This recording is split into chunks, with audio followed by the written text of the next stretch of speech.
مجھے بتائیں اس واقعے کے بعد ہم مسلمان کس منہ سے نان مسلمز کو یہ دعوت دے سکتے ہیں کہ اسلام از اے ریلیجن آف پیس؟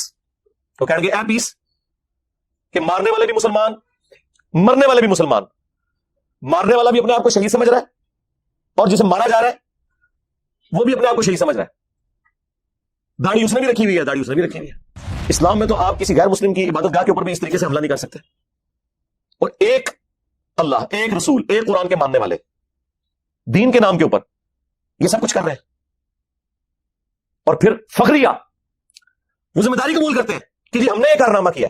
آج اللہ کے نبی علیہ السلام دنیا میں موجود ہوں تو یہ لوگ جو کہ ذمہ داریاں قبول کر رہے ہیں، کیا ان سے خوش ہوں گے یا اعلان برات کر دیں گے؟ اور اس میں مسلمان اور غیر مسلمان کی کوئی تفریق نہیں ہے، یہ ذہن میں رکھیے گا۔ صحیح بخاری میں حدیث ہے، جس نے ایک ذمہ کافر کو جو عہد کی پاسداری کے تحت ایک مسلمان ملک کے اندر ٹیکس دے کر، جزیہ دے کر رہ رہا ہے، اس کی حفاظت کی ذمہ داری اس مسلمان ملک کی فوج کے اوپر ہے۔ اس کو بھی اگر کسی نے ناحق قتل کر دیا غیر مسلم کو، تو وہ جنت کی خوشبو بھی نہیں پائے گا، حالانکہ جنت کی خوشبو 40 سال کی مسافت سے آ رہی ہوگی، لیکن ایک غیر مسلم کو بھی ناحق قتل کرنے والا جنت کی خوشبو نہیں پائے گا۔ مسلمان تو چھوڑ دیں، وہ کتنا بڑا جرم ہے۔ ترمذی کے الفاظ ہے کہ اگر زمین و آسمان کی ساری مخلوقات مل کے ایک مومن کو قتل کرتے ہیں تو اللہ تعالیٰ پرواہ نہیں کرے گا کہ یہ پوری زمین و آسمان کی مخلوقات ایک طرف ہے، سارے جہنم میں پھینک دیے جائیں گے ایک مومن کے قتل کے بدلے میں۔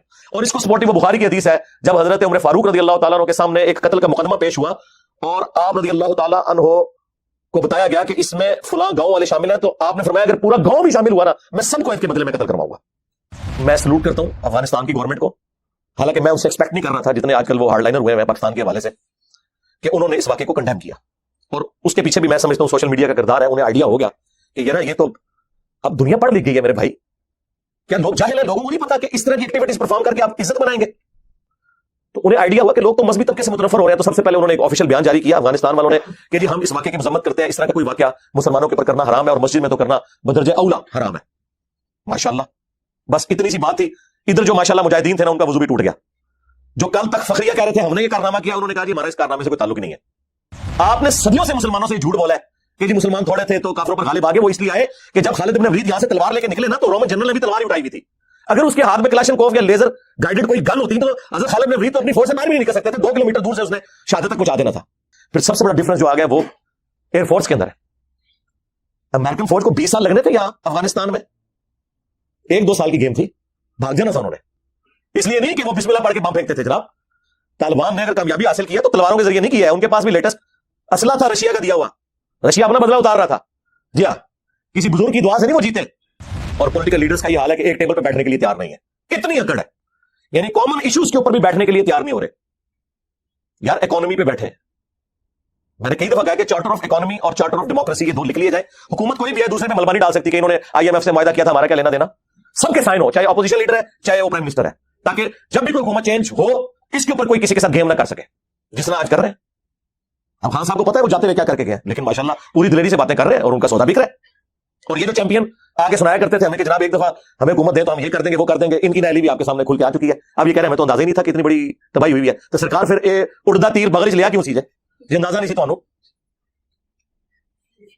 پولیٹیکل انسٹیبلٹی ہی اکانومی کو نیچے لے جاتی ہے۔ چلنے دو یار، 5 سال اسمبلیاں 3.5 سال برداشت کر لیا تھا، 1.5 سال اور کر لیتے یار، کیا فرق پڑتا ہے، کیا ہو جانا تھا۔ لیکن ایٹ لیسٹ اسٹیبلٹی تو ملک کے اندر آئے۔ اس ملک کے اندر آپ کو کوئی ایک خیر کی چیز یونٹی کے پوائنٹ آف ویو سے کوئی نظر آتی ہے؟ کوئی ایک چیز کہ ہاں جی یہ ہے سب سے بڑا خیر ہمارا دین ہو سکتا تھا، اس میں بھی فرقے کیا فرقیاں بھی بنی ہوئی آگے، پولیٹیکل لیڈرز ایک دوسرے کے جانی دشمن۔ اسٹیبلشمنٹ نے 70 سالوں کے اندر جو اس ملک کے ساتھ کھلواڑ کیا وہ تو اب اس ٹائم بھیگی بلی بنے ہوئے ہیں، کوئی بات کرنے کے لیے تیار نہیں۔ انہیں پتا کہ یار اب ہم کیا بات کریں گے، سوشل میڈیا کے اوپر لوگ ٹرولنگ کرتے ہیں۔ اور یہ بات میں کوئی فخری یعنی دکھ سے کر رہا ہوں، کسی ملک میں اللہ نہ کرے کہ ایسا ہو کہ پاکستان کی عوام اور پاکستان کی فوج آمنے سامنے آ جائے، یہ کبھی نہیں ہونا چاہیے کسی بھی ملک کے لیے۔ پاکستان کے لیے تو ہم بالخصوص بات کریں گے، لیکن ظاہر ہے کہ 70 سال کی غلطیاں صرف 2-4 ٹویٹیں کرنے سے اور اے پولیٹیکل کی اناؤنسمنٹ کرنے کے پریس کانفرنس کرنے سے تو معاف نہیں ہوں گے۔ یہ کوئی کمپیوٹر کا پروگرام تو نہیں جو انڈو کر کے آپ پرانی پوزیشن پہ لے جائیں گے، یہ تو انڈو نہیں ہوتا، یہ ڈو تو ہوتا ہے، کچھ سالوں کے اندر انڈو کرتے ہوئے صدیاں لگ جاتی ہیں، تو وہ ہم بھگت رہے ہیں۔ آپ دیکھ رہے ہیں ہمارے بچے شہید ہو رہے ہیں وہاں پہ۔ یہ دیکھیں یہ کیسی کہانی ہے آ کے نا آپ کو یہ ویلاگر سنا رہے ہیں جی پاکستان ایک خاص مقصد کے لیے بنا ہے، یہ کوئی اللہ کا خاص فضل ہے، انشاءاللہ اس کو کچھ نہیں ہوگا، اور چھڑ دو۔ یہ ساری آپ کہانیاں نا 1971 میں بھی کرواتے تھے، بنگلہ دیش بن گیا، ہاں آپ کی قنوت نازلہ دری کی دری رہ گئی، پاکستان جب بنا تھا تو اس وقت بنگلہ دیش پاکستان کا حصہ تھا نا، بلکہ پاکستان بنانے والے وہ لوگ تھے. اس وقت بھی آپ کو یہی کہانیاں چل رہی ہوتی تھی جناب. انہیں جی پاکستان ہوتے اللہ آتا ہے جی، 2 ٹوٹے ہو گیا. آج تک ہمارا وہ زخم نہیں ہم سی سکے. چلو ان کی حق میں تو بہتر ہو گیا، ان کی تو اکانومی اوپر چلی گئی. یہ کہانیاں چھوڑ دیں. ہم بچپن سے نا یہ سنتے آ رہے ہیں جی پاکستان پہ اللہ کا ایسا فضل ہے، جو آتا ہے کھاتا ہے لیکن ملک میں کچھ نہیں ہوتا. جی اللہ پتا کیا جی ہاں ہو رہا سی، وہ اندر ساری خرابی سی. وہ آخری ٹائم میں پتا لگتا ہے کہ 4th سٹیج کا کینسر ہو چکا ہے. وہ دیمک بھی جب درخت کو چاٹتی ہے نا تو باہر ایک ہلکی سی چھال رہ جاتی ہے، وہ اینڈ میں جا کے پتا چلتا ہے وہ کھایا جا رہا تھا. وہ جو اوپر پردہ تھا وہ یہ تھا، بقول عمران خان صاحب کے کرائے کے قاتل ہم لوگ بنے ہوئے تھے. بیساکھیاں انہوں نے ہمیں دی ہوئی تھی، اور ان قتل کرنے کے سبب ہمیں باہر سے ڈالرز آتے تھے. ضیاء الحق کے دور میں بھی، پرویز مشرف کے دور کے اندر بھی، اس کی وجہ سے ہماری اکانومی لگتا تھا کہ بڑی سٹیبل ہے جی. مشرف کے پورے دور کے اندر جی وہ 60 روپے سے ڈالر اوپر نہیں گیا جی. اس لیے نہیں گیا، یہ نہیں ہے کہ مشرف صاحب نے کوئی کارنامہ کر دیا تھا اس ملک کے لیے، بلکہ یہ تھا کہ باہر سے ہمیں پیسہ آ رہا تھا. وہ پیسہ اب آنا رک گیا کیونکہ اب مزید انہیں کرائے کے قاتل نہیں چاہیے. انہوں نے the damage has been done کر دیا ہمارے ساتھ جو کرنا تھا. ہاں جی اب انہیں کوئی کرائے کے قاتل نہیں چاہیے. اب باہر سے ڈالرز آنا بند ہو گئے. اب ہمیں اپنی اوقات پتہ چل گئی ہے. پیسہ جس کے پاس ہے وہ تو آپ کو کہے گا کہ اللہ کے نبی چٹائی میں بیٹھتے تھے. ہاں جی جس کو پلاٹ ملے ہوئے ہیں، جس نے اربوں ڈالر بنا لیے ہیں، جبکہ اس کی پوری زندگی کیا اس کی پوری نسلوں کی تنخواہیں اتری نہیں تھیں جتنے اس نے ایسٹس بنا لیے ہیں، تو ظاہر ہے کہ وہ ہر سال ایک نیا ترانہ ریلیز کر کے آپ کو سنائیں گے اور آپ جھومیں گے.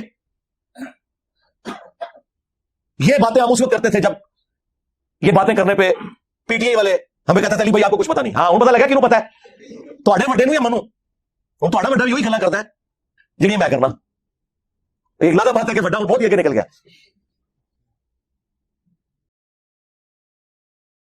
میں کبھی بھی یہ پاکستان اور انڈیا کی جو گریلا جنگیں آپس میں کہ اوپر سے امن کے معاہدے ہیں، اٹامک تنصیبات کا بھی تبادلہ ہو رہا ہے ماشاء اللہ تعالی، اور فوجیں بھی بارڈر پہ موجود ہیں، لیکن اندر بندے گھسا کے ایک دوسرے کی عوام کو مارنا، تکلیف میں رکھنا، اس چیز کی کوئی اجازت نہیں اسلام کے اندر، اور ان چیزوں نے ہمیں نقصان پہنچایا. یہاں کی کئی جہادی تنظیمیں جو ایکٹیویٹی پرفارم کرتی رہیں آج بے روزگار ہو گئے. FATF حافظہ اللہ تعالی کی برکت سے، اور بعد میں ضرب عزب حافظہ اللہ تعالی، اور رد الفساد حافظہ اللہ تعالی، اور ابھی کوئی نیا حافظہ اللہ بھی آنے والا ہے یہ پشاور انسیڈنٹ کے بعد. تو اس کی برکت سے اب سب کو سمجھ آ گئی ہے کہ ان چیزوں کا کوئی فائدہ نہیں ہے. قرآن و سنت کی روشنی میں تو یہ پہلی فراڈ تھا جو کچھ ہو رہا تھا، لیکن اس کے خلاف جو بھی بولتا تھا اسے کہتے تھے یہ غدار وطن ہے. جو لوگ ان کو اس وقت مت دیا کرتے تھے وہ غدار وطن تھے، تو آج انہیں میڈلز بنانے چاہیے کہ تم نے ذلیل و خوار کر کے اس قوم کو اس پستی میں گرا کے جو سبق سیکھا ہے، تو ایٹ لیسٹ ان لوگوں کا شکریہ ادا کرو جو اس وقت تمہیں سمجھایا کرتے تھے. آج بھی سنبھل جاؤ، ورنہ آپ یہ دیکھ لیں جو پشاور انسیڈنٹ ہوا ہے. یار مجھے بتائیں اس واقعے کے بعد ہم مسلمان کس منہ سے نان مسلمز کو یہ دعوت دے سکتے ہیں کہ اسلام از اے ریلیجن آف پیس؟ وہ کہیں گے اے پیس، کہ مارنے والے بھی مسلمان، مرنے والے بھی مسلمان. مارنے والا بھی اپنے آپ کو شہید سمجھ رہا ہے، اور جسے مارا جا رہا ہے وہ بھی اپنے آپ کو شہید سمجھ رہا ہے. داڑھی اس نے بھی رکھی ہوئی ہے، داڑھی اس نے بھی رکھی ہوئی ہے، اور فخریہ ذمہ داریاں قبول کی جاتی ہیں. یار مسجد میں، اسلام میں تو آپ کسی غیر مسلم کی عبادت گاہ کے اوپر بھی اس طریقے سے حملہ نہیں کر سکتے. اور ایک اللہ، ایک رسول، ایک قرآن کے ماننے والے دین کے نام کے اوپر یہ سب کچھ کر رہے ہیں، اور پھر فخریہ وہ ذمہ داری قبول کرتے ہیں کہ جی ہم نے یہ کارنامہ کیا ہے. آج اللہ کے نبی علیہ السلام دنیا میں موجود ہوں تو یہ لوگ جو کہ ذمہ داریاں قبول کر رہے ہیں، کیا ان سے خوش ہوں گے یا اعلان برات کر دیں گے؟ اللہ کے نبی علیہ السلام تو ان سے فرمائیں گے کہ بھائی قرآن تم نے نہیں پڑھا تھا.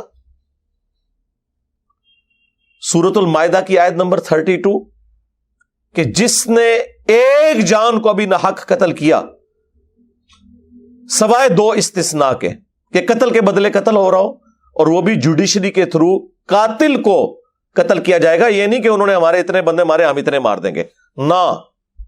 یا فساد فی الارض کرتا ہو, وہ بھی جوڈیشری کے تھرو. یہ نہیں ہے کہ میں ڈیسائیڈ کروں گا کہ یہ جو ہے غدار وطن ہے اور یہ حب الوطنی کا سرٹیفکیٹ سے ملتا ہے, نہیں, جوڈیشری کے تھرو. یہ دو استثناء, ان کے سوا اگر کسی انسان نے دوسرے انسان کو قتل کیا, انسان کو, مسلمان نہیں, کوئی بھی زیرو انسان, گویا اس نے پوری انسانیت کا قتل کیا. اور جس نے ایک جان کی زندگی بچائی, گویا اس نے پوری انسانیت کو بچا لیا. اور پھر جس شان سے اللہ تعالیٰ نے سورۃ البقرہ میں فرمایا وَلَكُمْ فِي الْقِصَاصِ حَيَاةٌ يَا أُولِي الْأَلْبَابِ, قتل کے بدلے قتل کرنے میں انسانیت کی زندگی چھپی ہے اے عقل مندو, تاکہ تم بچ سکو. باقی تمام گناہوں کے لیے اسلام میں یہ ہے کہ معافی اور درگزر کی روش اختیار کرو, لیکن قتل اتنا بڑا جرم ہے کہ اس کے اگینسٹ اللہ نے فرمایا کہ قتل کے بدلے قتل کرنے میں انسانیت کی زندگی چھپی ہے. کیونکہ قتل کے بدلے جب قتل آپ نہیں کریں گے تو ڈیٹرنس نہیں ہوگی, ڈیٹرنس نہیں ہوگی تو قاتل کو اور موقع ملے گا. اور اس میں مسلمان اور غیر مسلمان کی کوئی تفریق نہیں ہے, یہ ذہن میں رکھیے گا. صحیح بخاری میں حدیث ہے, جس نے ایک ذمی کافر کو جو عہد کی پاسداری کے تحت ایک مسلمان ملک کے اندر ٹیکس دے کر, جزیہ دے کر رہ رہا ہے, اس کی حفاظت کی ذمہ داری اس مسلمان ملک کی فوج کے اوپر ہے. اس کو بھی اگر کسی نے ناحق قتل کر دیا غیر مسلم کو, تو وہ جنت کی خوشبو بھی نہیں پائے گا. حالانکہ جنت کی خوشبو 40 سال کی مسافت سے آ رہی ہوگی, لیکن ایک غیر مسلم کو بھی ناحق قتل کرنے والا جنت کی خوشبو نہیں پائے گا. مسلمان تو چھوڑ دیں, وہ کتنا بڑا جرم ہے.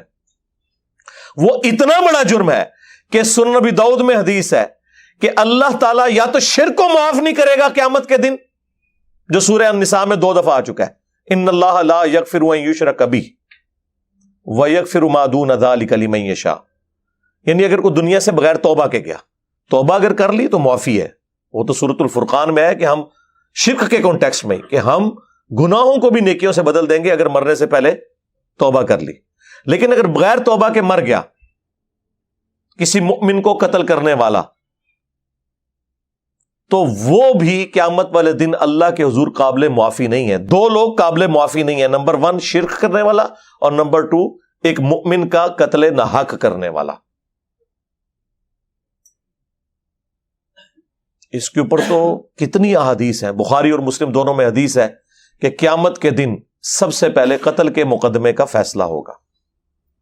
ابو داؤد میں حدیث ہے سب سے پہلے نماز کا سوال کیا جائے گا, اور اس کی ایکسپلینیشن سنن نسائی کے اندر ہے کہ حقوق اللہ میں سب سے پہلے نماز کے بارے میں سوال ہوگا, اور حقوق العباد میں سب سے پہلے قتل کے مقدمے کا فیصلہ ہوگا. اور وہ فیصلہ اس لیول کا ہے کہ سنن نبی داؤد میں, جامع ترمذی میں حدیث موجود ہے کہ مقتول جسے دنیا میں ناحق قتل کیا گیا تھا, وہ اپنے قاتل کو پیشانی کے بالوں سے پکڑ کے گھسیٹتا ہوا اللہ کے عرش کے پائے کے پاس پہنچ جائے گا اور کہے گا کہ یا اللہ, آج مجھے انصاف چاہیے کہ اس شخص نے میری زندگی کیوں چھینی تھی مجھ سے.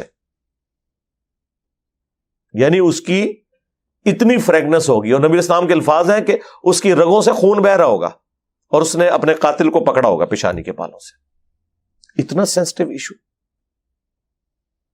اسی لیے جامعہ ترمذی میں, سنن ابن ماجہ میں موجود ہے کہ نبی الاسلام نے فرمایا کہ کعبے کی خوشبو بڑی اچھی ہے, لیکن اللہ کی قسم اللہ کے نزدیک ایک مؤمن کی حرمت کعبے سے بھی بڑھ کر ہے. اس طرح ترمذی کے اندر آیا ہے کہ اگر کوئی شخص پوری دنیا کو تباہ و برباد کر دے, اور پوری دنیا میں مکہ مدینہ بھی آتے ہیں, اس سے بڑا جرم ہے کسی مؤمن کو ناحق قتل کرنا اللہ کے نزدیک. ایک ترمذی میں روایت ہے, اس کی سند میں کلام ہے, لیکن اپنے اصول میں وہ حدیث بالکل ٹھیک ہے, کیونکہ بخاری میں اسے سپورٹیو ایک حدیث ہے. ترمذی کے الفاظ ہیں کہ اگر زمین و آسمان کی ساری مخلوقات مل کے ایک مومن کو قتل کر دے تو اللہ تعالیٰ پرواہ نہیں کرے گا کہ یہ پوری زمین و آسمان کی مخلوقات ایک طرف ہیں، سارے جہنم میں پھینک دیے جائیں گے ایک مؤمن کے قتل کے بدلے میں. اور اس کو سپورٹو وہ بخاری کی حدیث ہے، جب حضرت عمر فاروق رضی اللہ تعالیٰ عنہ کے سامنے ایک قتل کا مقدمہ پیش ہوا اور آپ رضی اللہ تعالیٰ عنہ کو بتایا گیا کہ اس میں فلاں گاؤں والے شامل ہیں، تو آپ نے فرمایا اگر پورا گاؤں بھی شامل ہوا نا میں سب کو اس کے بدلے میں قتل کرواؤں گا. یہ جناب انسانی جان کی اہمیت ہے. اور یہاں پہ آپ دیکھ لیں انسانی جان کی کوئی اہمیت نہیں، اور ایک مسلمان دوسرے مسلمان کو قتل کر رہا ہے اسلام کے نام کے اوپر. یہ کون سا اسلام ہے؟ اور پھر میں سلوٹ کرتا ہوں افغانستان کی گورنمنٹ کو، حالانکہ میں ان سے ایکسپیکٹ نہیں کر رہا تھا جتنے آج کل وہ ہارڈ لائنر ہوئے ہیں پاکستان کے حوالے سے، کہ انہوں نے اس واقعے کو کنڈیم کیا. اور اس کے پیچھے بھی میں سمجھتا ہوں سوشل میڈیا کا کردار ہے. انہیں آئیڈیا ہو گیا کہ یار یہ تو اب دنیا پڑھ لکھ گئی ہے میرے بھائی، کیا لوگ جاہل ہیں؟ لوگوں کو نہیں پتا کہ اس طرح کی ایکٹیویٹیز پرفارم کر کے آپ عزت بنائیں گے. تو انہیں آئیڈیا ہوا کہ لوگ تو مذہبی طبقے سے متنفر ہو رہے ہیں، تو سب سے پہلے انہوں نے ایک آفیشیل بیان جاری کیا افغانستان والوں نے کہ جی ہم اس واقعے کی مذمت کرتے ہیں، اس طرح کا کوئی واقعہ مسلمانوں کے اوپر کرنا حرام ہے اور مسجد میں تو کرنا بدرجہ اولا حرام ہے. ماشاءاللہ، بس اتنی سی بات تھی. ادھر جو ماشاءاللہ مجاہدین تھے نا ان کا وضو بھی ٹوٹ گیا. جو کل تک فخریہ کہہ رہے تھے ہم نے یہ کارنامہ کیا، انہوں نے کہا جی ہمارا اس کارنامے سے کوئی تعلق نہیں ہے. حالانکہ حقیقت بات یہی ہے کہ یہ لوگ انوالو ہیں. ہم ہر بات کو جی غیر مسلموں کی سازش ہے. یار غیر مسلم نے تو سازش ہی کرنی ہے نا آپ کے خلاف. آپ کی طرف سے انہوں نے حج اور عمرے ادا کرنے ہیں، صدقہ اور خیرات کرنا ہے اللہ کی راہ میں انہوں نے. آپ کیا کر رہے ہیں؟ اور اب آپ دیکھ لیں یہ ایک مصیبت آ کھڑی ہوئی ہے. اور یہاں ہمیں مطلب ایک کہانیاں کروائی جاتی ہے کہ جی وہ جی آج بھی ہو ابراہیم سا ایماں پیدا، آگ کر سکتی ہے اندازے گلستاں پیدا. جی جناب بالکل، انشاءاللہ نہ ابراہیم جیسا ایمان ہوگا اور نہ کبھی آگ ٹھنڈی ہوگی. یہ شیرہ تو باہر نکلو اللہ سے وہ بندے ہو، معجزات کا کوئی لینا دینا نہیں ہے. عام کیسز کے اندر وہ انبیاء کے ساتھ خاص ہیں. اس کے بعد بھی اگر کرامت زیادہ سے زیادہ یہ ہو سکتی ہے کہ اللہ تعالیٰ کسی کی دعا قبول کر لے، ادروائز دنیا کو اللہ نے اسباب کے ساتھ جوڑا ہوا ہے میرے بھائی. رومنز اور پرشینز کے خلاف صحابہ اکرام نے باقاعدہ جنگیں کی ہیں یار، ہزاروں مسلمان اس میں شہید ہوئے ہیں، تب جا کے وہ کامیابیاں ملی ہیں. نگاہ مار کے کچھ نہیں ہوا، ہاں خالی دعائیں کرنے سے کچھ بھی نہیں ہوا. وہ تو نبی الاسلام کو اللہ نے ایک مختصر پیریڈ دیا تھا، اس کے اندر دین کا غلبہ کرنا تھا. هو الذی ارسل رسولہ بالہدی ودین الحق لیظہرہ علی الدین کلہ ولو کرہ المشرکون. تو اللہ تعالیٰ نے غیبی مدد فرمائی، ادروائز ایسا نہیں ہوا کرتا. اور جی خالد ابن ولید رضی اللہ تعالیٰ عنہ بڑی تھوڑی سی آرمی کے ساتھ رومنز کے خلاف غالب آ گئے. جی جناب اس لیے غالب آئے کہ خالد ابن ولید کے ہاتھ میں بھی تلوار تھی اور رومنز کے ہاتھ میں بھی تلوار تھی. اگر سامنے رومنز کے ہاتھ میں کلاشن کوف ہو اور یہاں سے 1000 خالد ابن ولید، میں نہیں کہتا یہ کہہ دیں گے گستاخی ہو گئی ہے، 1000 کو بڑے بڑے پہلوان جنگجو اس زمانے کے آ جائیں تو ایک کلاشن کوف سب کو بھوننے کے لیے کافی ہے. تو اس زمانے کی مثالیں دینا غلط ہے. تلوار بامقابلہ تلوار ہوتی تھی، لیکن آج زمین و آسمان کا ڈفرنس ہو چکا ہے. ہمارے پاس تو لیٹسٹ اسلحہ بھی نہیں لڑنے کے لیے اس لیول کا. اور جب یہ باتیں کرے کہتے ہیں یہ بزدل کر رہے ہیں لوگوں کو. یار بزدل نہیں کر رہے، آپ کو گراؤنڈ ریئلٹیز بتا رہے ہیں، آپ مثالیں ہی غلط دے رہے ہو. آپ نے صدیوں سے مسلمانوں سے جھوٹ بولا ہے کہ جی مسلمان تھوڑے تھے تو کافروں پر غالب آ گئے. وہ اس لیے آئے کہ جب خالد ابن ولید یہاں سے تلوار لے کے نکلے نا تو رومن جنرل نے بھی تلوار ہی اٹھائی ہوئی تھی. اگر اس کے ہاتھ میں کلاشن کوف یا لیزر گائیڈڈ کوئی گن ہوتی تو حضرت خالد ابن ولید تو اپنی فورس سے باہر بھی نہیں نکل سکتے تھے. 2 کلومیٹر دور سے اس نے شہادت تک پہنچا دینا تھا، جو آج ہو رہا ہے. کے پی میں آپ دیکھ لیں لیٹسٹ اسلحہ 2 کلومیٹر سے وہ تھرمل سینس کر کے وہ اکوپمنٹ لاک کرتا ہے کہ یہ بندے 2 کلومیٹر دور سے اور ایگزیکٹ ہٹ کرتے ہیں. اور ہماری پولیس کے پاس جس قسم کا ویپن ہے وہ تو 200 فٹ سے بھی نہ کام کرے. اندازہ کرے. اور جی تھوڑے تھے ہم غالب آئے خدا کے لیے. پھر سب سے بڑا ڈفرنس جو آ گیا وہ ایئر فورس کے اندر ہے. امریکن فوج کو 20 سال لگنے تھے یہاں افغانستان میں. 1-2 سال کی گیم تھی, بھاگ جانا تھا انہوں نے. اس لیے نہیں کہ وہ بسم اللہ پڑھ کے بم پھینکتے تھے جناب. طالبان نے اگر کامیابی حاصل کی ہے تو تلواروں کے ذریعے نہیں کی ہے. ان کے پاس بھی لیٹسٹ اسلحہ تھا رشیا کا دیا ہوا. رشیا اپنا بدلہ اتار رہا تھا. جی ہاں, کسی بزرگ کی دعا سے نہیں وہ جیتے. آج لوگ مثالیں دیتے ہیں, دیکھ لیں ان کے پاس گاڑیاں سب کچھ لیٹسٹ. کسی اجمیر شریف والے کی بنائی ہوئی گاڑی نہیں ہے, کسی بغداد شریف والے کے بنایا ہوا کوئی اسلحہ نہیں ہے. جی ہاں, جی بزرگوں کی بڑی خدمات ہے. تو تب وہ غالب آئے لیٹسٹ اسلحے کی بنیاد پہ. لیکن 20 سال لگے صرف اس وجہ سے کہ طالبان مار کھاتے تھے ایئر فورس کے اندر. ادروائز امریکن 1 سال نہیں وہاں نکال سکتے تھے. لیکن کیا ہے, وہ کارپیٹ بمبنگ کرتے تھے, اتنی جانیں شہید ہو جاتی تھی مسلمانوں کی. لیکن اس میں چونکہ خرچہ ہوتا تھا تو وہ پھر آہستہ آہستہ ود ڈرا کر کے. ادروائز کامیابی تو ضرور ہے, لیکن یار یہ جو کامیابی ہے یہ کتنی تکلیف سے ہے. لاکھوں مسلمان شہید ہوئے, مینٹل ماڈلز بدل گئے لوگوں کے, وہاں کی نسلوں کا سوچنے کا زاویہ بدل گیا. آپ سوچ سکتے ہیں, اللہ نہ کرے کہ اس تکلیف سے اور کسی مسلمان ملک کو گزرنا پڑے. اور وہ جاتے ہوئے اپنی جنگ ہمارے اوپر مسلط کر کے چلے گئے کہ ٹھیک ہے ہوں تسی کھیڈو بچھو آپس ہی ایک دوسرے نال. اور آپ دیکھ رہے ہیں کہ ہم مطلب کتنا سکون آ گیا تھا ضرب عزب, رد الفساد اور ان چیزوں کے بعد. اب دوبارہ سے وہ پھر آپریشن, اب یہ کہہ رہے ہیں جی ہم پلان کریں گے. کیا پلان کریں گے, پیسہ ہے کوئی نہیں ہے جی, اور ریزروز جو ہیں وہ نیچے گر رہے ہیں. خالی دعاؤں سے تو کچھ نہیں ہونا. اور پولیٹیکل لیڈرز کا یہ حال ہے کہ ایک ٹیبل پہ بیٹھنے کے لیے تیار نہیں ہے. اتنی اکڑ ہے, یعنی کامن ایشوز کے اوپر بھی بیٹھنے کے لیے تیار نہیں ہو رہے. یار اکانومی پہ بیٹھے. میں نے کئی دفعہ کہا کہ چارٹر آف اکانومی اور چارٹر آف ڈیموکریسی یہ 2 لکھ لیے جائیں. حکومت کوئی بھی ہے دوسرے پہ ملبہ نہیں ڈال سکتی کہ انہوں نے IMF سے معاہدہ کیا تھا, ہمارا کیا لینا دینا. سب کے سائن ہو, چاہے اپوزیشن لیڈر ہے چاہے وہ پرائم منسٹر ہے, تاکہ جب بھی کوئی حکومت چینج ہو اس کے اوپر کوئی کسی کے ساتھ گیم نہ کر سکے, جس طرح آج کر رہے ہیں. اب خان صاحب کو پتا ہے وہ جاتے ہوئے کیا کر کے گئے ہیں, لیکن ماشاءاللہ پوری دلیری سے باتیں کر رہے ہیں اور ان کا سودا بک رہا ہے. اور یہ جو چیمپئن آ کے سنایا کرتے تھے ہمیں کہ جناب ایک دفعہ ہمیں حکومت دیں تو ہم یہ کر دیں گے وہ کر دیں گے, ان کی نااہلی بھی آپ کے سامنے کھل کے آ چکی ہے. اب یہ کہہ رہے ہیں ہمیں تو اندازہ ہی نہیں تھا کہ اتنی بڑی تباہی ہوئی ہے. تو سرکار پھر اڑدا تیر بغل چ لیا کیوں سی جے اندازہ نہیں سی تانوں. پولیٹیکل انسٹیبلٹی ہی اکانومی کو نیچے لے جاتی ہے. چلنے دو یار 5 سال اسمبلیاں, 3.5 سال برداشت کر لیا تھا, 1.5 سال اور کر لیتے یار, کیا فرق پڑتا ہے, کیا ہو جانا تھا. لیکن ایٹ لیسٹ اسٹیبلٹی تو ملک کے اندر آئے.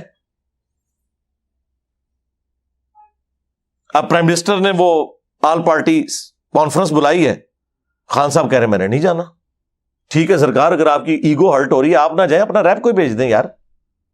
اور ان کی اکڑ دیکھیں, وہ آ کے میڈیا میں بتا رہے ہیں کہ جی ہم نے تمام پارٹیوں کو دعوت دی ہے, اور PTI والوں کا کہنا ہے جی ہمیں ریٹن میں کوئی کاغذ موصول نہیں ہوا.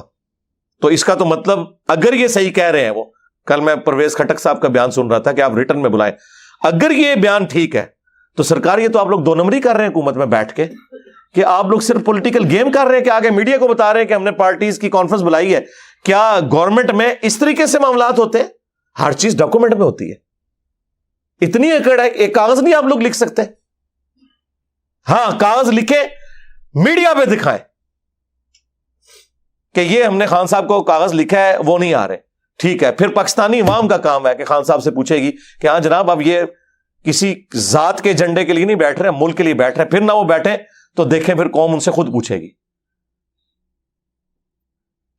لیکن میں اپنی بات کرتا ہوں, میں ان کی جگہ ہونا تو میں کاغذ کا بھی انتظار نہ کروں. خود نہیں جانا چاہتا, ایٹ لیسٹ اپنا ریپ بھیجوں کہ یار چلو فی الحال کو معاملہ آگے سٹارٹ تو ہو کہ کیا کرنا ہے, کیا ڈیسیژن کرنا ہے. پاکستانی عوام پریشان ہے. ہم سے آ کے لوگ لائیو سیشنز میں پوچھ رہے ہیں کہ جی ملک ڈیفالٹ ہونے کے قریب ہے, بتائیں ہم کیا کریں, کدھر جائیں, 22 کروڑ عوام کو کہاں لے کے جائیں گے؟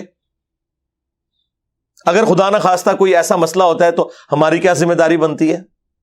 اب اس کے اوپر بھی بات کرتے ہوئے میں ڈرتا ہوں کہ کیا مطلب اس پہ میں بات کروں اس حوالے سے کہ الٹا یہ کہنا شروع کر دیا جائے کہ یہ تو جناب چاہ رہے کہ ڈیفالٹ ہو جائے. یہاں تو ہر بندے کا الٹا گیئر لگا ہوا ہے نا. کوئی بندہ کسی کو صحیح مت دے رہا ہو نا تو وہ بجائے اس سے وہ عقل کی بات لینے کے اس پہ ہی الٹا الزام لگا دیا جاتا ہے جناب کہ یہ تو آپ تو یہ چاہتے ہیں کہ ایسا ہو. ہونے کے بعد تو پھر آپ دیکھ لیں کیا صورتحال ہوتی ہے ملکوں کی. اور میں تو کہتا ہوں اللہ معافی دے ایسا کوئی ایسا معاملہ ادھر نہ ہو. لوگ کہتے ہیں نہیں جی ہوتا ہے, پھر ملک کھڑے ہو جاتے ہیں. سرکار ملک کھڑے ہوتے ہیں, ہجوم نہیں کھڑے ہوتے. ہاں اس ملک کے اندر آپ کو کوئی ایک خیر کی چیز یونٹی کے پوائنٹ آف ویو سے کوئی نظر آتی ہے؟ کوئی ایک چیز کہ ہاں جی یہ ہے. سب سے بڑا خیر ہمارا دین ہو سکتا تھا نا, اس میں بھی فرقے کیا فرقیاں بھی بنی ہوئی ہیں آگے. پولیٹیکل لیڈرز ایک دوسرے کے جانی دشمن. اسٹیبلشمنٹ نے 70 سالوں کے اندر جو اس ملک کے ساتھ کھلواڑ کیا وہ تو اب اس ٹائم بیگی بلی بنے ہوئے ہیں. کوئی بات کرنے کے لیے تیار نہیں. انہیں پتا کہ یار اب ہم کیا بات کریں گے. سوشل میڈیا کے اوپر لوگ ٹرولنگ کرتے ہیں. اور یہ بات میں کوئی فخریہ نہیں دکھ سے کر رہا ہوں. کسی ملک میں اللہ نہ کرے کہ ایسا ہو کہ پاکستان کی عوام اور پاکستان کی فوج آمنے سامنے آ جائے.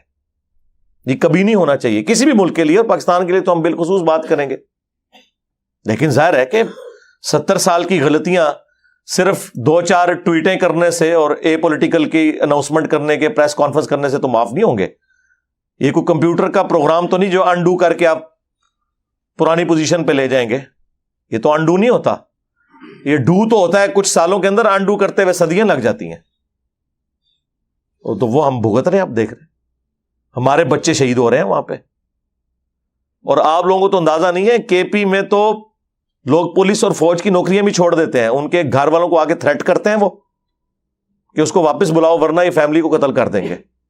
کتنے لوگ ریزائن کر کے جا چکے ہیں جی یہ پچھلے 10-15 سالوں کے اندر. یہ بڑا مشکل وقت آیا ہوا اس حوالے سے مسلمانوں کے اوپر, پاکستانیوں کے اوپر. ہم دعا ہی کر سکتے ہیں کہ اللہ تعالیٰ ان مصیبتوں سے پریشانیوں سے پاکستانی قوم کو نجات دے. لیکن صرف دعائیں کرنے سے کچھ نہیں ہونا جب تک کہ ہم انسان کے بچے نہیں بنتے, اپنا قبلہ درست نہیں کرتے. کچھ بھی نہیں ہونا. جی ہمیں بچپن سے جی پاکستان جو ہے, یہ دیکھیں یہ کیسی کہانی ہے. آ کے نا آپ کو یہ ویلاگر سنا رہے ہیں جی پاکستان ایک خاص مقصد کے لیے بنا ہے, یہ کوئی اللہ کا خاص فضل ہے, انشاءاللہ اس کو کچھ نہیں ہوگا. اور چھڑ دو یہ ساری آپ کہانیاں نا 1971 میں بھی کرواتے تھے. بنگلہ دیش بن گیا, ہاں آپ کی قنوت نازلہ دھری کی دھری رہ گئی. پاکستان جب بنا تھا تو اس وقت بنگلہ دیش پاکستان کا حصہ تھا نا, بلکہ پاکستان بنانے والے وہ لوگ تھے. اس وقت بھی آپ کو یہی کہانیاں چل رہی ہوتی تھی جناب. انہیں جی پاکستان اتنے اللہ کا ہاتھ ہے جی, 2 ٹوٹے ہو گیا. آج تک ہمارا وہ زخم نہیں ہم سی سکے. چلے ان کے حق میں تو بہتر ہو گیا, ان کی تو اکانومی اوپر چلی گئی. یہ کہانیاں چھوڑ دیں. ہم بچپن سے نا یہ سنتے آ رہے ہیں جی پاکستان پہ اللہ کا ایسا فضل ہے, جو آتا ہے کھاتا ہے, لیکن ملک میں کچھ نہیں ہوتا. جی ان لاکھ پتا کیا جی ہاں اور ایسی وہ اندر ساری خرابی سی. وہ آخری ٹائم ہی پتا لگتا ہے کہ 4th سٹیج دا کینسر ہو چکا ہوا ہے. وہ دیمک بھی جب درخت کو چاٹتی ہے نا تو باہر ایک ہلکی سی چھال رہ جاتی ہے, وہ اینڈ میں جا کے پتا چلتا ہے کھایا جا رہا تھا. وہ جو اوپر پردہ تھا وہ یہ تھا, بقول عمران خان صاحب کے کرائے کے قاتل ہم لوگ بنے ہوئے تھے. بیساکھیاں انہوں نے ہمیں دی ہوئی تھیں, اور ان قتل کرنے کے سبب ہمیں باہر سے ڈالرز آتے تھے. ضیاء الحق کے دور میں بھی, پرویز مشرف کے دور کے اندر بھی, اس کی وجہ سے ہماری اکانومی لگتا تھا کہ بڑی سٹیبل ہے. جی مشرف کے پورے دور کے اندر جی وہ 60 روپے سے ڈالر اوپر نہیں گیا. جی اس لیے نہیں گیا, یہ نہیں ہے کہ کوئی مشرف صاحب نے کوئی کارنامہ کر دیا تھا اس ملک کے لیے, بلکہ یہ تھا کہ باہر سے ہمیں پیسہ آ رہا تھا, وہ پیسہ اب آنا رک گیا کیونکہ اب مزید انہیں کرائے کے قاتل نہیں چاہیے, انہوں نے the damage has been done کر دیا ہمارے ساتھ جو کرنا تھا. ہاں جی, اب انہیں کوئی کرائے کے قاتل نہیں چاہیے, اب باہر سے ڈالرز آنا بند ہو گئے ہیں, اب ہمیں اپنی اوقات پتہ چل گئی ہے. اچھا یہ کہہ رہے ہیں جی وہ $2 ارب فلاں دے دے گا, 1 ارب, اچھا جی وہ بھی تو مک جانا ہے.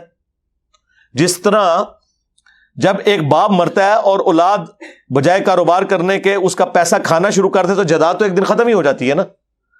یہ پیسے مل بھی جائیں تو ہم کیا کریں گے جب تک ہم اپنے آپ کو خود کھڑا نہیں کرتے اکانومی کے پوائنٹ آف ویو سے. زراعت کے اندر پاکستان یعنی دنیا میں زرخیز ترین جگہوں میں سے ہے, پانی کی اویلیبلٹی ہے, لیکن دیکھ لیں گندم ہم باہر سے منگوا رہے ہیں اور سعودیہ ایکسپورٹ کر رہا ہے. چند سالوں کے اندر انہوں نے ڈیسیژن کیا ہے, جا کے ذرا یوٹیوب کے اوپر دیکھیں کہ کس طریقے سے انہوں نے وہاں پہ گندم اگائی ہے, وہ ایکسپورٹر بن گیا. تو ہمارا گراف تو نیچے سے نیچے ہی جا رہا ہے. بس وہ جی جو بھی آتا ہے نا ایک بھاشن دے کے چلا جاتا ہے, نہیں جی نہیں انشاءاللہ تعالی سب خیر ہوئے گی. اور یہ بھاشن وہ آپ کو دے رہے ہوتے ہیں جن کے اپنے پاس سب کچھ اس ملک سے لوٹا ہوا گھر میں ہوتا ہے. سرکار جب آپ کا پیٹ بھرا ہوا ہے, آپ کے پاس ساری فیسلٹیز موجود ہیں, میں اکثر کہتا ہوں پاکستان دنیا میں جنت ہے اس شخص کے لیے جس کے پاس تھوڑا سا پیسہ ہے. اتنے پیسے کے ساتھ آپ دنیا میں کہیں یاشی نہیں کر سکتے.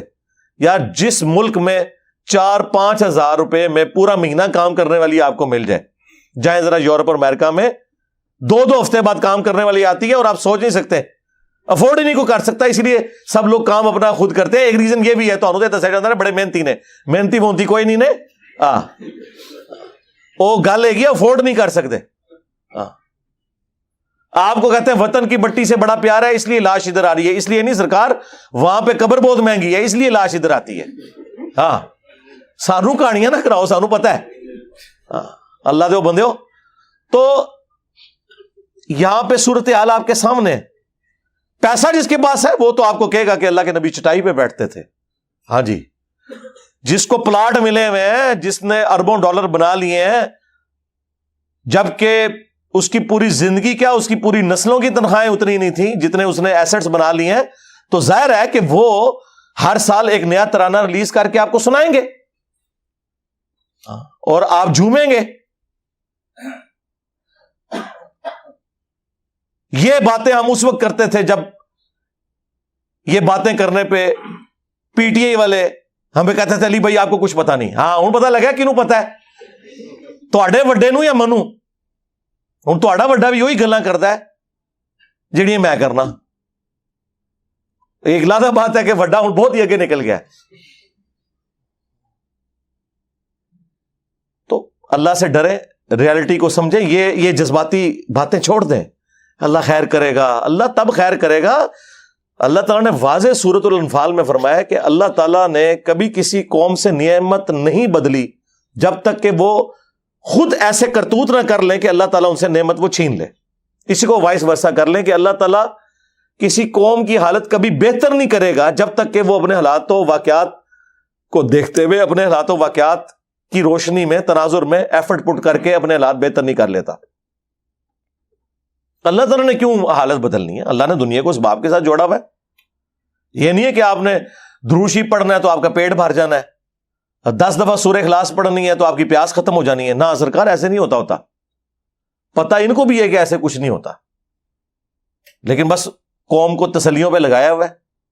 اور قوم بھی آپ دیکھ لیں ماشاء اللہ تعالی, ہر گھر میں 1-2 پاگل موجود ہیں جو بےچارے پوری فیملی کے لیے کمائی کرتے ہیں.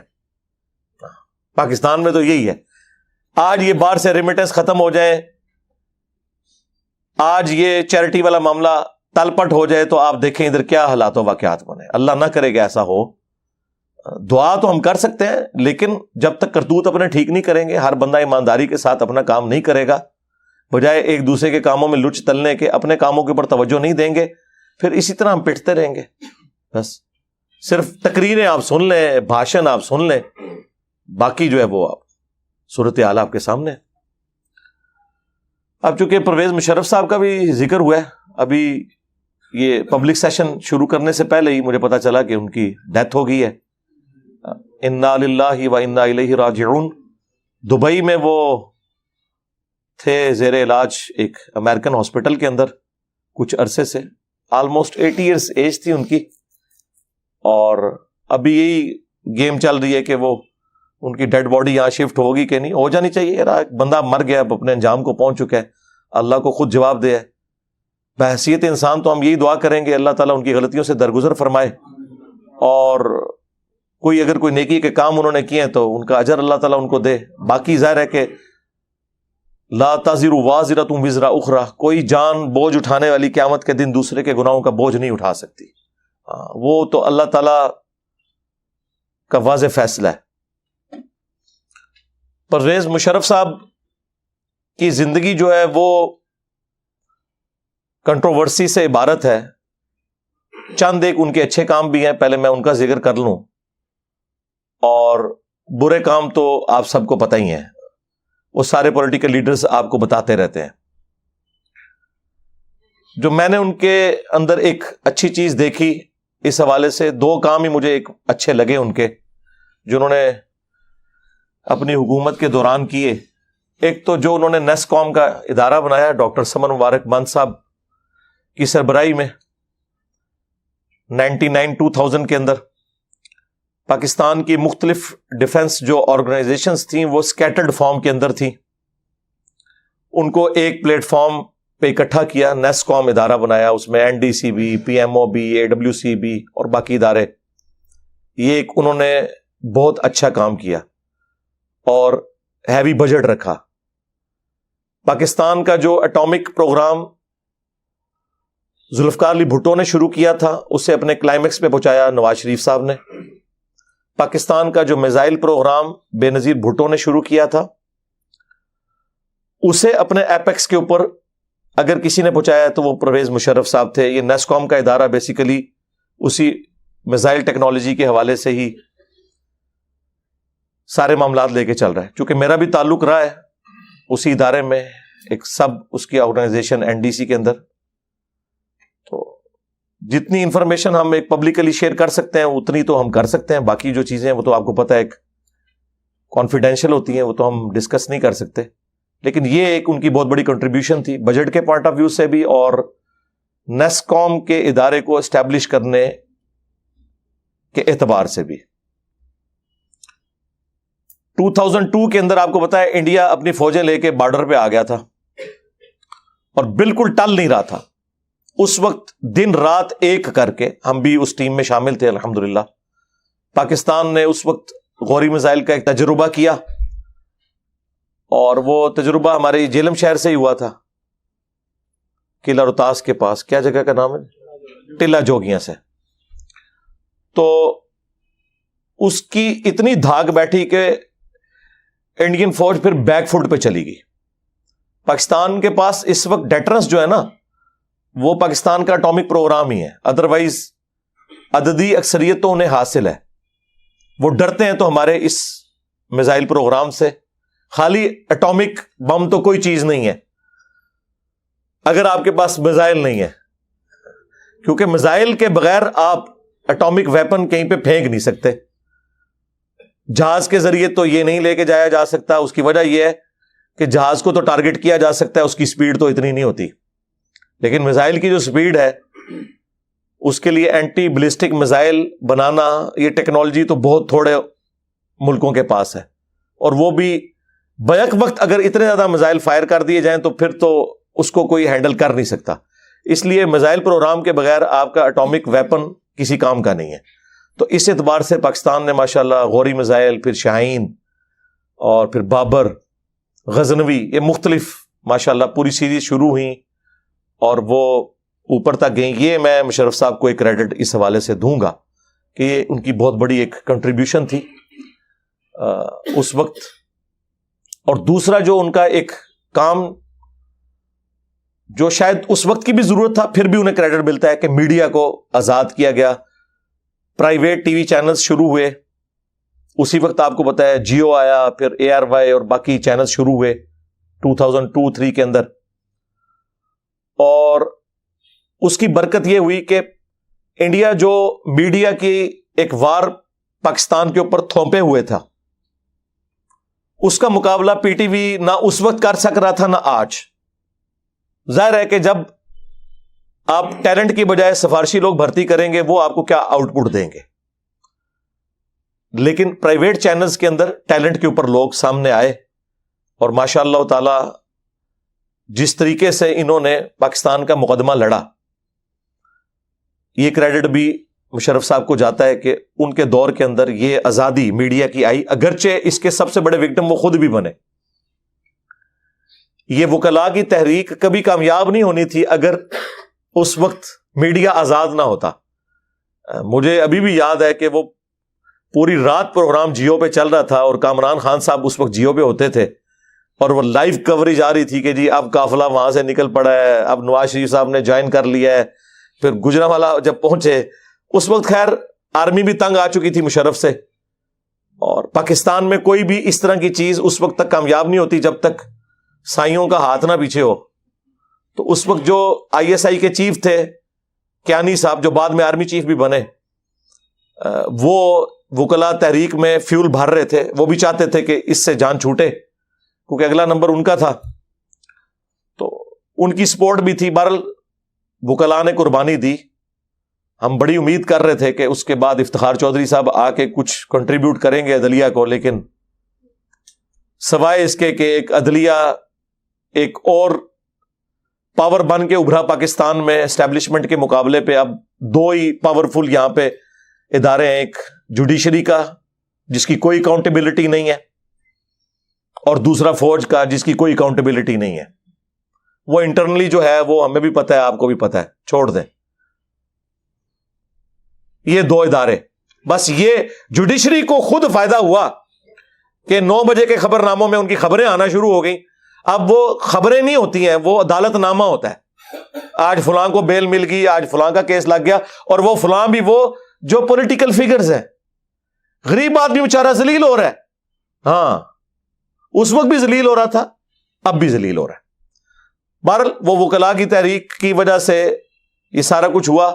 بہرحال میڈیا اس وقت آزاد ہوا, اس کا فائدہ اس اعتبار سے پاکستان کو اوور آل یہ ہوا ہے کہ اب دیکھیں کہ یہ خبریں جو پاکستان کا جو نیشنل ٹی وی ہے, پی ٹی وی دبا جاتا تھا, وہ پرائیویٹ میڈیا کے ذریعے سامنے آنا شروع ہوئی خبریں. اس کی وجہ سے ایک عام آدمی کے لیے انصاف کو حاصل کرنا بنسبت پہلے کے حالات و واقعات کے آسان ہو گیا. اب تو خیر یہ سوشل میڈیا نے تو دنیا ہی زیر زبر کر دی ہے نا. اب تو سوشل میڈیا وہ خبریں دیتا ہے, کیونکہ آپ کو پتہ ہے کہ اب تو پرائیویٹ میڈیا کو بھی انہوں نے کنٹرول کیا ہوا ہے, لیکن سوشل میڈیا کے اوپر تو کسی کا زور نہیں ہے. ہاں جی, یہ تو حقیقت بات ہے. یہ وہ جن ہے جس کے اوپر کوئی قابو نہیں پا سکتا. جو اس پہ قابو پانے کی کوشش کرے گا وہ خود اپنی عزت دھو بیٹھے گا. وہ آپ کے سامنے ہی ہے. سوشل میڈیا, ایک بندہ جس کی ٹانگ بھی زخمی ہے وہ اپنے گھر میں بیٹھ کے دیکھ لیں پورے ملک کے اوپر حکمرانی کر رہا ہے. سوشل میڈیا کی برکت سے آپ اختلاف کر سکتے ہیں عقائد و نظریات سے, مجھے بھی ان کی پالیٹکس سے اختلاف ہے, لیکن میں آپ کو اس کی طاقت بتا رہا ہوں, پاور بتا رہا ہوں. دوسری طرف سارے ادارے لگے ہوئے ہیں, گورنمنٹ لگی ہوئی ہے, لیکن اس چیز کا مقابلہ نہیں ہو سک رہا. تو یہ سوشل میڈیا اور پھر اسی دوران انٹرنیٹ سروس اور پھر یوٹیوب کا بھی ایک بوم آ گیا. یہ ساری وہ چیزیں, تو مجھے ان کی پوری زندگی میں دو یہ چیزیں ایسی پازیٹیو نظر آئی ہیں جو میں ان کی موت کے موقع پر ڈسکس کرنا میں نے ضروری سمجھا.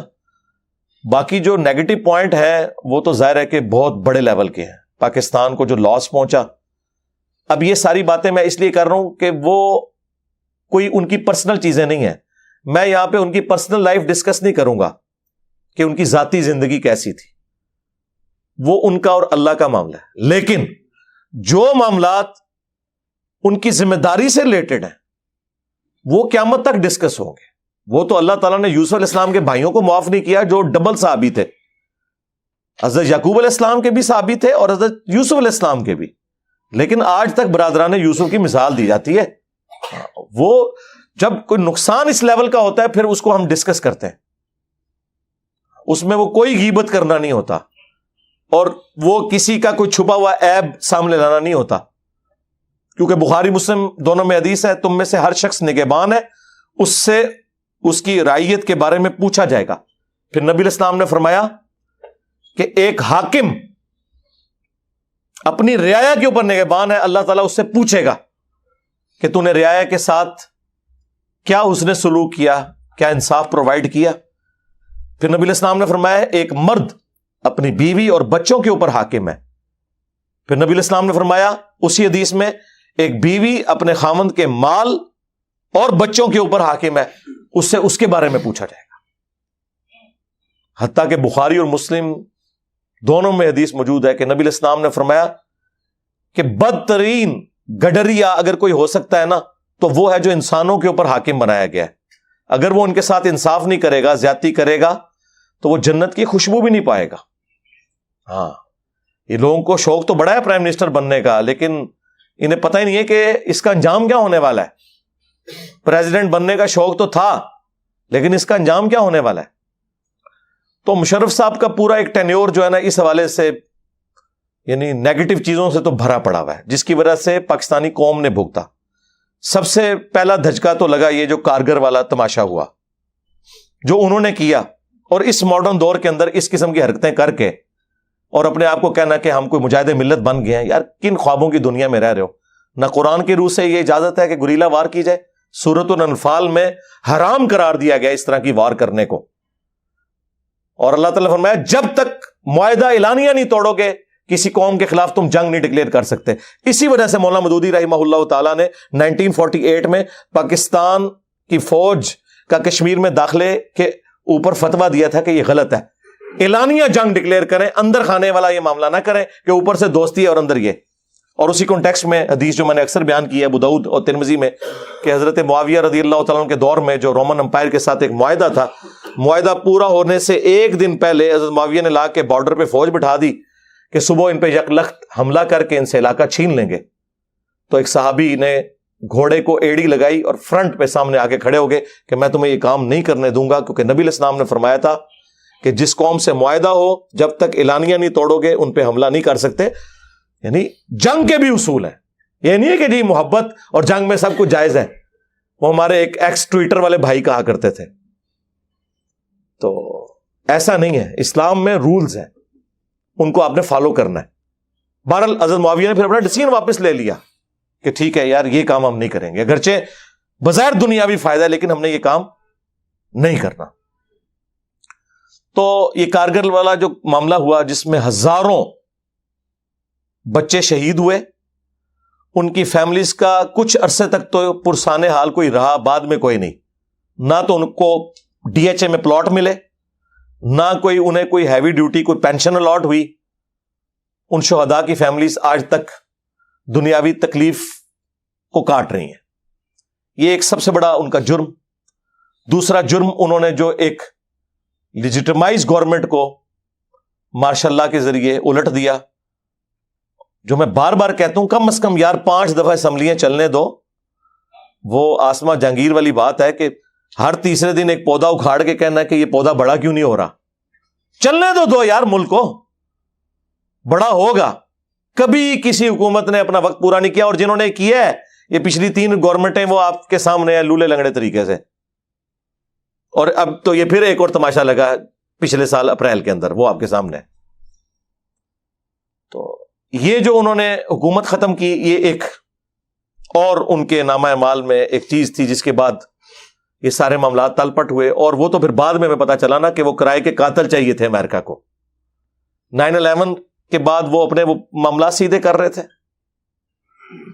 اور تیسری غلطی پھر ہوئی جو افغان وار میں جا کے ہم نے لچ تل دیا. حالانکہ اس وقت کتنے کور کمانڈرز بھی مخالفت کر رہے تھے, لیکن کہنے کو تو یہ کہتے ہیں کہ ہم ادارہ ہے, لیکن حقیقت یہی ہے کہ اوپر والا ایک بندہ کوئی ڈیسیژن کرتا ہے تو نچلے لوگ اختلاف رائے کر سکتے ہیں, ان کی سنی کوئی نہیں جاتی. ہاں پھر ریٹائر ہو کے وہ کتابیں لکھ رہے ہوتے ہیں کہ فلاں وقت یہ ہو گیا, فلاں وقت یہ ہو گیا, اور وہ پھر آج تک ہم بھگت رہے ہیں, اور پتہ نہیں ہماری آنے والی نسلیں بھی شاید بھگتیں. پاکستان کی اکانومی چند بلین ڈالرز کے عوض ہم نے اپنے کئی بلین ڈالرز کا نقصان کروا لیا. سب سے بڑھ کر مینٹل ماڈل اس قوم کے بدل گئے. فوج میں جو مذہبی لوگ تھے ان کے اوپر زندگی تنگ کر دی گئی, کتنے لوگ ریٹائرمنٹ لے گئے, اور بالکل 180 degree change war on terror کے نام کے اوپر. یہ سارے کے سارا معاملہ چلتا رہا, اور بجائے یہ کہ ہم ساتھ نہیں اگر افغانستان کا دے سکتے تھے, چلو بزدلی کی وجہ سے یا حالات و واقعات کی وجہ سے میں بھی مانتا ہوں, حکمت کے تحت ایٹ لیسٹ ہم نیوٹرل تو رہتے, ہم اس سسٹم کا حصہ بن گئے, ہم نے اپنے اڈے دیے. یہ ایک تیسرا ان کے نام اعمال میں جو جرم, اور چوتھا لال مسجد والا واقعہ جس کی ہیٹ پھر پاکستان کے ہر شہر میں فیل کی گئی خودکش حملوں کی شکل میں. یہ سارے انہی کے رشتہ دار تھے نا جو بعد میں پھر بم باندھ کے تو ٹوٹ پڑے ہمارے اوپر, اور پھر ہمیں ضرب عزم, رد الفساد اور یہ سارے معاملات کرنے پڑے. یہ تو ایف اے ٹی ایف والا تو معاملہ اب آیا ہے نا, تو ان کو اب ہوش آئی ہے, ادروائز معاملات تو بگڑ چکے تھے پہلے. اور یہ چار بڑے ان کے آپ سمجھ لیں ٹاپ آف دا لسٹ کارنامے انورٹڈ کامرس کے اندر. پھر آپ کو پتا ہے کہ ایگریمنٹ کیا انہوں نے بینظیر بھٹو کے ساتھ بھی, نواز شریف صاحب کے ساتھ بھی, اور وہ چارٹر آف ڈیموکریسی لکھا گیا. میں تو اس کے حق میں ہوں, اچھا لکھا گیا تھا بشرطے کہ اس کے اوپر عمل بھی ہوتا. لیکن جو ان کے کیسز معاف کیے گئے اور وہ پاکستان کے وسیع تر مفاد میں نہیں بلکہ اپنی کرسی بچانے کے لیے بچی, وہ بھی کوئی نہیں. پھر الٹیمیٹلی 2008 میں ان کو پھر اقتدار چھوڑنا پڑا. پوری زندگی ہمیں سب سے پہلے پاکستان کا درس دیتے رہے اور سب سے پہلے پاکستان سے بھاگے. ٹھیک ہے, ایک آدھ دفعہ عدالتوں میں پیش بھی ہوئے, اور آخری دفعہ تو آپ کو پتا انہوں نے گاڑی کا رخ ہی موڑ کے تو ہاسپٹل میں ایڈمٹ, اور پھر وہاں سے باہر چلے گئے. ہمیں ملی ترانے سناتے رہے پوری زندگی, لیکن خود زندگی انہوں نے دوسرے ملک میں گزاری. اب ان کی ڈیڈ باڈی, جو میں کہتا ہوں کہ ہم یہاں ان لوگوں کے صرف جنازے پڑھنے کے لیے ہیں, ہاں جب یہ زندہ ہوتے ہیں تو ان سے ہم حب الوطنی کے درس سنتے ہیں اور ملی ترانے سنتے ہیں, اور اس کے بعد ہمیں اخبار میں کہیں چھوٹی سی خبر ملتی ہے کہ اتنے پلاٹ لے کے اور اتنا یکمشت پیسہ لے کے فلاں ملک میں شفٹ ہو گئے. ان کے پاس جو یہ فلیٹس ہیں نا, یہ پوری زندگی کی تنخواہوں سے نہیں خرید سکتے. پوچھے کہاں سے ہیں, کہتے ہیں گفٹ ملے ہیں. تو جنہوں نے گفٹ دیے تو ظاہر ہے کہ وہ اس سسٹم کے بینیفیشری اگر بنے ہیں تو عدلے کا بدلہ تو ہوتا ہے. الٹیمیٹلی پھر ان کی لاشیں آتی ہیں یہاں پہ, اور اگر کوئی جسٹس وقار جیسا کوئی دلیر جج کوئی فیصلہ کر دے, اس کی ٹرولنگ شروع کر دی جاتی ہے, اور تاکہ کوئی بندہ حق کی آواز بلند نہ کر سکے. بہرحال اب چونکہ وہ فوت ہو چکے ہیں, اللہ کا اور ان کا معاملہ ہے, ہم انہیں گالی گلوچ نہیں کرتے, لیکن جو غلطیاں ہیں, جس طرح قرآن میں اللہ تعالیٰ نے اگلی قوموں کے برائیوں کو, چاہے وہ مسلمان تھے یا غیر مسلم تھے, ذکر کیا. بنو اسرائیل نبی علیہ السلام کا اور عیسیٰ ابن مریم کا انکار کرنے سے پہلے مسلمان تھے, اصحاب سبت مسلمان تھے, لیکن اللہ نے ان سب کی برائیوں کا ذکر کیا, ان پہ جو اللہ تعالیٰ کے عذابات آئے ان کا ذکر کیا, اس وجہ سے کہ ہم درس سیکھیں. لہٰذا ہمارے حکمران بھی جو کچھ ہمارے ساتھ کر رہے ہیں یا ہمارے بڑوں نے کیا ہے, ہمارا ایک کام بنتا ہے کہ اس موقع کے اوپر جہاں ہم ان کے لیے دعائیں مغفرت کرتے ہیں کہ اللہ تعالیٰ آخرت کی زندگی ان کے لیے آسان کرے, باقی وہ تو اللہ کی مرضی ہے, وہیں پر ہم ان کی نیگیٹو چیزیں اور پازیٹیو چیزیں دونوں کو ڈسکس کرنا میں نے ضروری سمجھا. اینڈ پہ میں اس حوالے سے سب کے لیے دعا کروں گا, خواہ ہمارے کشمیر کے مسلمان ہوں, خواہ پشاور بم دھماکے میں شہید ہونے والے ہمارے مسلمان بھائی ہوں, خواہ مشرف صاحب, سب کے لیے ہم دعائیں مغفرت کرتے ہیں. جتنے بھی مسلمان فوت ہو چکے, اللہ تعالیٰ ان کی مغفرت فرمائے, انہیں نیک کاموں کا اجر دے, برائیوں سے درگزر فرمائے, اور ہمیں بھی اپنی موت سے پہلے قبر و آخرت کی تیاری کرنے کی توفیق عطا فرمائے. صلو علی محمد وآل محمد, اللہم صلی علی محمد وعلی آل محمد واصحاب محمد وازواج محمد اجمعین الی یوم الدین, آمین.